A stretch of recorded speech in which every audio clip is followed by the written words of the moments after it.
ராகினி நல்லா தூக்கம் போட்டுட்டு இருக்கிறாங்க ஜெயாக்கு. அக்கா இவளை விட்டக்கூடாதுக்கா, நான் உண்மையை சொல்றேன்க்கா, இது உன்னோட பேரப்பையன் இல்ல. என்ன சொல்லிட்டு இருக்கா, இது என் பேரப்புள்ளதான். இல்லக்கா நான் என்ன சொல்றேன்னா, காவியா கர்ப்பமா இருக்கிறப்பே இந்த வீட்டை விட்டு போயிட்டா, அந்த வளைகாப்பு பண்றப்பே போயிட்டா. அதுக்கப்புறம் இந்த வீட்டுக்கே குழந்தை பிறந்த பின்னாடி நம்ம கூட்டிட்டு வரல. அதுக்கப்புறம் அந்த குழந்தை போயிடுச்சுன்னு நினைச்சிட்டு அதுக்கு பூஜையெல்லாம் பண்ணலான்னு நினைச்சிட்டு இருந்தோம்லக்கா. அதுக்கும் கூட யோசனை பண்ணிட்டு இருந்தோம், உனக்கு ஞாபகம் இருக்குல்ல? ஆமா ராகினி, நல்ல வேலைக்கு அதை செய்யாம விட்டோம். உண்மையை சொல்ல போனாக்கா, இந்த குழந்தைய வச்சு காவியா அப்புறம் இந்திரா 2 பேரும் இந்த வீட்டோட இதை பிடிக்கலான்னு சொல்லி யோசனை பண்ணிட்டு இருக்காங்கக்கா. நம்பாத, நான் சொல்றேன், ஹேமாவோட குழந்தை மட்டும்தான் உன்னோட பேரப்புள்ள. ஆனா இது உன்னோட பேரப்புள்ள இல்ல அப்படின்னு சொல்றாங்க. நீ முதல்ல இந்திராவை கூப்பிட்டு கண்டி அப்படின்னு சொல்றாங்க. ஆமா அப்படின்னு சொல்லும் போதே கரெக்டா இந்திராவோட அம்மா சந்திரா வர்றாங்க. யாரை கண்டிக்கிறது, என்ன சம்மந்தி அப்படிங்கிறாங்க. உங்களை முக்கியமா ஒரு பேசுறதுக்கு தான் கூப்பிட்டேன் அப்படின்னு சொல்லிட்டு, ராகினி நீ போய் இந்திராவை கூட்டிட்டு வா அப்படிங்கிறாங்க. ராகினி போய் இந்திராவை கூட்டிட்டு வர்றாங்க. எதுக்கு இப்ப கூட்டிட்டு வர்றீங்க, என்னன்னு சொல்லுங்க அப்படின்னு கேக்குறாங்க. இந்திரா ராகினி சொல்றாங்க, நீ முதல்ல வா அப்படின்னு கூட்டிட்டு வர்றாங்க. அப்போ ஜெயா சொல்றாங்க, நீ எப்ப பார்த்தாலும் குடும்பத்தை பார்க்காமயே உன்னோட லட்சியம் உன் வேலை அது இதுன்னே போற. இப்ப பாரு, கௌதம் சென்னை போனவன் இங்க வரவே இல்லை, அங்கேயே இருந்துட்டு எதுவுமே பேசவும் மாட்டேங்கிறான். எவ்வளவு மனசு கஷ்டமா இருக்கு தெரியுமா? அப்புறம் இன்னொரு விஷயம் சொல்றேன் இந்திரா, ஒரு புருஷன்காரன் வீட்டுக்கு வந்தான்னா காஃபி குடுக்கறதுக்குன்னு ஒரு ஆள் வேணும். அவதான் பொண்டாட்டி. நீ பாட்டுல உன்னோட வேலைன்னு போயிட்டேன்னு வச்சுக்கோ, அவன் வீட்டுக்கு வந்துட்டு ஐயோ நீ எந்த இதுல மாட்டிக்கிட்டாலோ என்ன பண்ணானோ பயந்துட்டு இருக்குது. இதெல்லாம் ஒரு லைஃபா இந்திரா? நான் ஒன்னும் பொண்களுக்கு வேலைக்கு போறதுக்கு எதிரியெல்லாம் இல்ல.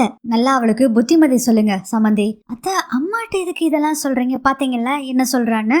இப்பயும் பாருங்க, என்னை எதிர்த்துட்டு தான் பேசிட்டு இருக்கா. நம்ம சொல்றது எதுவுமே கேட்கறதில்ல சமந்தி. நீங்க நல்லா புத்திமதி சொல்லி அவளுக்கு கொஞ்சம் திருத சொல்லுங்க அப்படிங்கிற மாதிரி சொல்றாங்க ஜெயா. சரி வா அப்படின்னு சொல்லி சந்திராவும் கூட்டிட்டு போறாங்க இந்திராவை. இப்பதான் ராகினிக்கு ரொம்ப நிம்மதியா இருக்கு. அப்படி திரும்பி திரும்பி பார்த்துட்டு போறாங்க. இந்திரா அதை பார்த்துட்டு போடிப்பா அப்படின்னு சொல்லி சிரிச்சுக்கிட்டு இருக்காங்க ராகினி. நம்ம காவியா இந்த குடித்தம்பி கிட்ட கொஞ்சிக்கிட்டு இருக்காங்க. ஏண்டா உங்ககிட்ட பேசிக்கிட்டே இருக்கணுமா, பேசினாதான் நீங்க பேசாம இருப்பீங்களா அப்படின்னு கொஞ்சிட்டு இருக்கும் போதே, வா காவியாவே இருக்கா அவகிட்டே பேசுறேன் வா அப்படின்னு கூட்டிட்டு வராங்க சந்திரா. இந்திராவை கூட்டிட்டு வந்து, மா ஏம்மா இப்படி என்ன கூட்டிட்டு வந்துட்டு இருக்கு, ஏமா இப்படி பண்ணிட்டு இருக்க அப்படின்னு இந்திரா கேக்குறாங்க. அதுக்குள்ள காவியா கிட்ட தரன்னு பிடிச்சி எடுத்துட்டு வர்றாங்க. காவியா நீயே கேளு அப்படிங்கிறாங்க. என்னமா ஆச்சு என்ன அப்படின்னு காவியா கேக்குறாங்க. இவ எப்ப பார்த்தாலும் அவளோட கனவு லட்சியம் அது இதுன்னே போய்கிட்டே இருந்தா குடும்பத்தை எப்படி பாக்குறது, அவங்க மாமியார் கூப்பிட்டு என்ன திட்டுறாங்க அப்படின்னு சொன்னான்னு இந்திரா சொல்றாங்க. ஏமா பொம்பளை பிள்ளைகளுக்கு கனவு லட்சியம் எதுவுமே இருக்க கூடாதா? இதே நான் ஆம்பளை பையனா இருந்தா என்ன விட்டுருப்பேன்ல அப்படின்னு கரெக்டா கேக்குறாங்க இந்திரா. அதுக்கு சந்திரா சொல்றாங்க, ஆமாமாடி நீ சொல்றது ரொம்ப நல்லா இருக்கு. நீ ஆம்பளை பையனா இருந்தா எதுக்கு உன் மாமியார் கிட்ட இந்த பேச்ச நான் வாங்கிட்டு இருக்கிறேன். மா கனவு லட்சியங்கிறது ஆம்பளை பொம்பளை எல்லாம் பிரிச்சு இல்லம்மா, எல்லாத்துக்குமே சமம்மா அப்படின்னு இந்திரா சொல்றாங்க. மா இப்ப என்னதான் நடக்குது அப்படின்னு கேக்குறாங்க காவியா. இங்க பாரு, இவங்க மாமியாரு கொஞ்சம் புத்திமதி சொல்லுங்க அனுப்புங்கன்னு சொல்றாங்க. நான் என்னத்தன்னு சொல்றது, இவ பாட்டுல வேலை லட்சியம்னு போய்கிட்டே இருந்தா என்ன பண்றது, குடும்பத்தை யாரு பாக்குறது, நீ கொஞ்சம் எடுத்து சொல்லாமல காவியா அப்படின்னு சொல்றாங்க சந்திரா. இந்திரா சொல்றாங்க, அக்கா நீயும் இவங்க கூட சேர்ந்துக்கிட்டு குடும்ப வேலையை மட்டும் பாரு, கலெக்டராக வேண்டாம், நீ முதல்ல கலெக்டர் வேலையை விட்டு அப்படின்னு சொன்னீங்கன்னு வச்சுக்கோ, நானும் கடுப்பாயிருவாங்கக்கா. சரி இந்த குட்டி பையனை புடி அப்படின்னு சொன்னோடனே இந்திரா குட்டி பையனை வாங்கிட்டு கொஞ்சிக்கிட்டு இருக்காங்க. காவியா போட்டோ எடுத்துட்டு இருக்காங்க. அவங்க அம்மா பாத்தீங்கன்னா கோவத்துல அந்த சைடு திரும்பி நிக்கிறாங்க. அம்மா இந்த சைடு திரும்பி நின்னு பொடி நீங்களே போட்டோ எடுங்க அப்படிங்கிறாங்க சந்திரா. அம்மா நான் சொல்ற கீழே 2 பேர் நில்லுங்க அப்படின்னு சொல்லிட்டு போட்டோ எடுக்கிறாங்க. அதுக்கப்புறம் போட்டோ எல்லாத்தையும் பார்த்துட்டு குட்டி பையன் அழகா இருக்கான்ல, போட்டோ சூப்பரா வந்திருக்கலாமா அப்படின்னு சொல்றாங்க இந்திரா. அதை பார்த்துட்டு சந்திரா சொல்றாங்க, ஆமா குழந்தை கையில இருந்தாவே ஒரு அழகுதான் அப்படின்னு சொல்றாங்க. அப்போ காவியா சொல்றாங்க, இதே மாதிரி உனக்கு ஒரு குழந்தை இருந்தா எவ்வளவு நல்லா இருக்கும், ரொம்ப அழகா இருக்கும்டி அந்த லைஃபே அப்படின்னு சொல்றாங்க காவியா. இப்போ என்னக்கா சொல்ல வர்றீங்க அப்படின்னு சொல்லும் போது, அத்தை சொன்ன மாதிரி குடும்பத்தையும் பாரு, நீ குழந்தை பெத்துக்கோ, ரொம்ப லைஃப் நல்லா இருக்கும், ரொம்ப அழகா இருக்கும் அப்படிங்கிற மாதிரி சொல்றாங்க. இந்திரா நீ ஒண்ணு பண்றியா, பேசாம ஒரு வாரம் லீவை போட்டு அத்தை மனசை மாத்துறதுக்கு பாக்குற? இல்ல வேண்டாம் வேண்டாம், இந்த ஐடில எல்லாம் ஒர்க் ஃப்ரம் ஹோம் கொடுப்பாங்கல்ல, அது மாதிரி இங்க வேலை செய்ய முடியுமா கேட்டு பாரு அப்படின்னு சொல்றாங்க காவியா.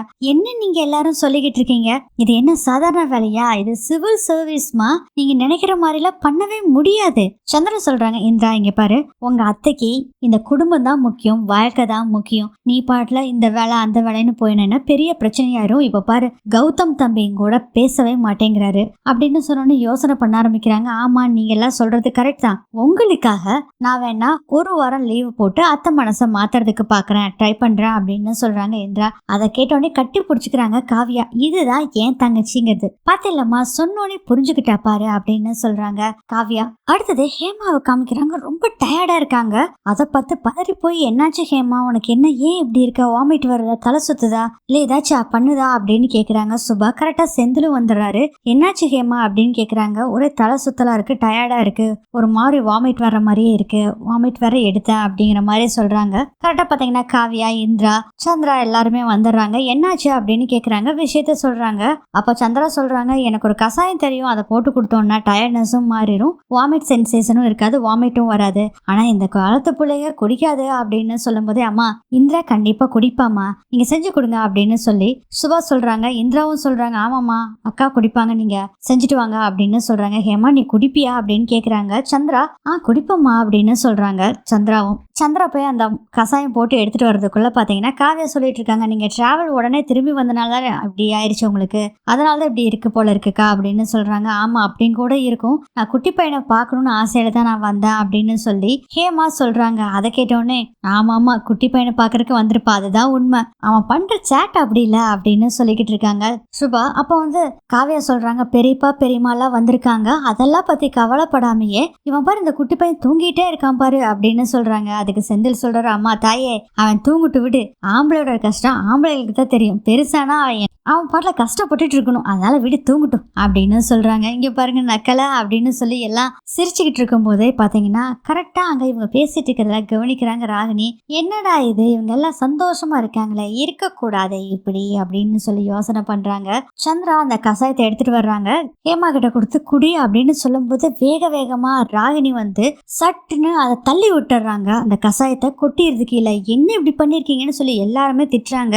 ஆனா ராகினி என்ன சொல்றாங்கன்னா, நீங்க போடுற கண்ட கசாயத்தை எல்லாம் இங்க கொடுக்காதீங்க, இது என்னத்துல கலந்ததோ என்னாச்சோ அப்படி இப்படின்னு சொல்லி சண்டை போட்டுட்டு இருக்காங்க. இது எதுக்கு செஞ்சு கொடுத்தீங்க அப்படிங்கிற மாதிரி திட்டிக்கிட்டு இருக்காங்க. அதை பார்த்துட்டு சத்தம் கேட்டுதான் வர்றாங்க ஜெயா. என்னாச்சு, எதுக்குடா இப்படி சத்தம் போட்டுட்டு இருக்கீங்க ராகினி, என்னாச்சு அப்படின்னு சொல்றாங்க. அக்கா இவங்க கண்ட கசாயத்தை எல்லாம் போட்டு கொடுத்துட்டு இருக்காங்கக்கா, ஹேமாவோட உடம்பு என்னத்துக்காகிறது அப்படின்னு சொல்றாங்க. இல்ல சம்பந்தி, நான் நல்ல ஒரு கசாயம் தான் போட்டு கொடுத்தேன், இது சாப்பிட்டாங்கன்னா உடம்பு அசதியும் சரியாயிரும், வாமிட் சென்சேஷன் வாமிட் வர்றது எல்லாமே சரியாயிரும் அப்படின்னு சொல்றாங்க. இல்லக்கா உன்னோட மருமகக்கா இந்த கண்ட கசாயத்தெல்லாம் கொடுத்து என்ன பண்றது அப்படின்னு சொல்றாங்க. நாங்க ராயல் ட்ரீட்மெண்ட் தான் கொடுப்போம் அப்படிங்கிற மாதிரி வேற ஓவரா பில்டப் போட்டு பேசிட்டு இருக்காங்க ராகினி. சரி இதை பெருசு பண்ணாதீங்க விடுங்க அப்படின்னு சொல்லி ஜெயா சொல்றாங்க.